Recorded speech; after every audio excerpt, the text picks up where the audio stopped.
Приятни зрители с апдейт видео.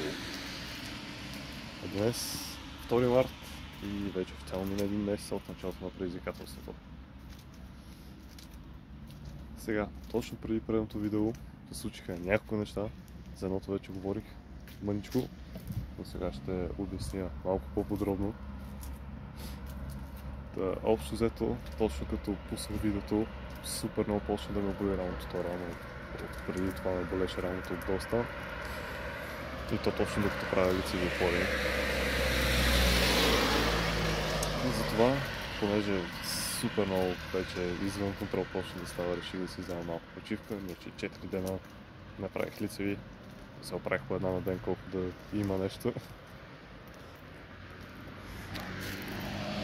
Но след това, преди да се връщам, не беше толкова равномерно, не беше толкова сериозно подходен.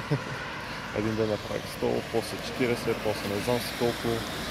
И след това, преди даже да мога да опитам да се върна на средното си, което беше преди средното си лице за ден, се разболях. И то супер тежко.